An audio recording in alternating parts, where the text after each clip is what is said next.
All right, welcome back. So Ryan J has hung up his hosting hat for the moment and is now our beloved entertainment critic once again.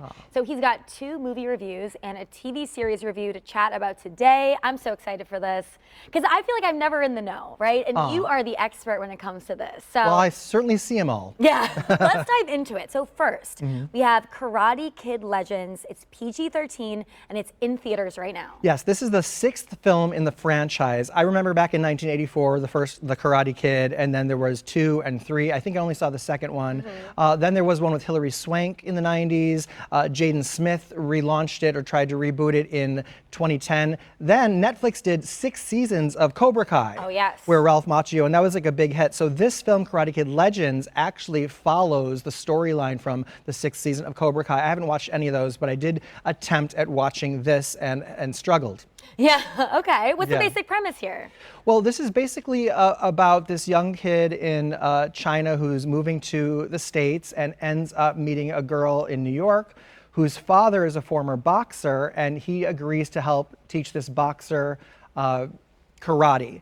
He's, of course, you know, it's the typical theme of everything where it's an underdog and they're getting beat up at the beginning by the bully at school who happens to be a karate champion, and then he's going to go after it. But it's so generic, this movie. I feel, you know, we used to say before TV became really prestigious with movie stars, we used to say it was an insult to call a movie that it would feel like an after-school special or a made-for-TV movie.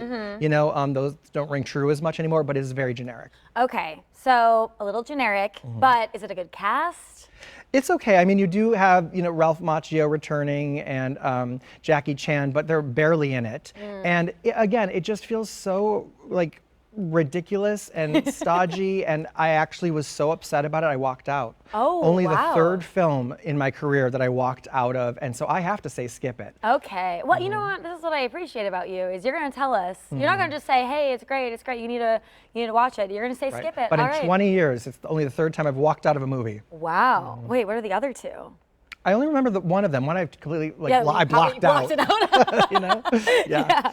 All right, let's move on to the next one. We'll see what your thoughts are on this one. So Jane Austen Wrecked My Life. This is rated R. It's in theaters right now. I love a rom-com. This is a rom-com, but sadly it's tepid. It's the kiss of death for a rom-com to be predictable. I mean, that's the thing, is they become predictable. And so how do you keep them fresh? What do you do to make them unique and interesting? And this one really lacks passion and lacks connective emotional. Okay, so what is it about? It's basically about this woman who feels that she was born in the wrong era. She works at a bookshop in Paris, and she goes to this writer's retreat because she's obsessed with Jane Austen.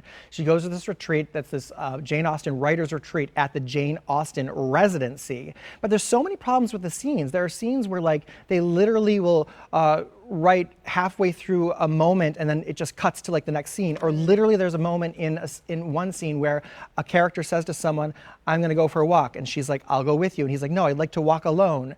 And then they cut, and the very next thing you see is the 2 of them walking together. Like, it's that awkward. Okay, and it's like, is it slow moving? Very slow moving and again, predictable. And so I just wish that this had been better, but skip it. It's not worth it. I was rooting for this movie and it's not good. Oh man, we got 2 skips. I know, it's All a right. rough week. Let's try this one, right? We're gonna try this one. And just like that, season 3, this is on Max. Are you a Sex and the City fan? So, okay.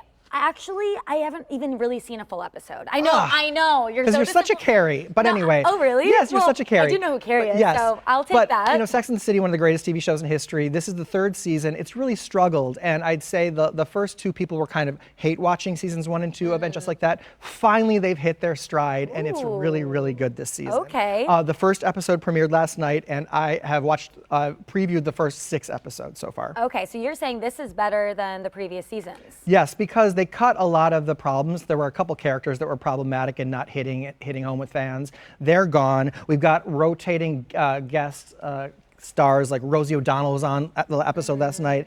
Patti LuPone's coming up. Sherry O'Terry's really funny in another upcoming episode. And Carrie and Aiden are spending time together. And Miranda's back dating. And we're seeing more with Charlotte's kids. And they're coming of age more. And it's just, the tone is so right this time around. It feels more like Sex and the City proper. Well, and a big reason people watch the show is the fashion. So how's of course. The fashion? Oh my God, it's so ridiculous. And I love it because there are moments where it's like nobody ever actually would wear that or has worn that. It's like I want to call it Everyday Met Gala, when there's no Yeah. such thing as Everyday Met Gala, but on this show there is. So stream it. It's great on Max and Just Like That season 3. All right. Well, you called me a Carrie, so I'm feeling very flattered today. You can follow Ryan J on socials at Ryan J Reviews, and for his full archive of entertainment reviews for what to see, stream, or skip, because he's honest, check out his website. It's ryanjreviews.com.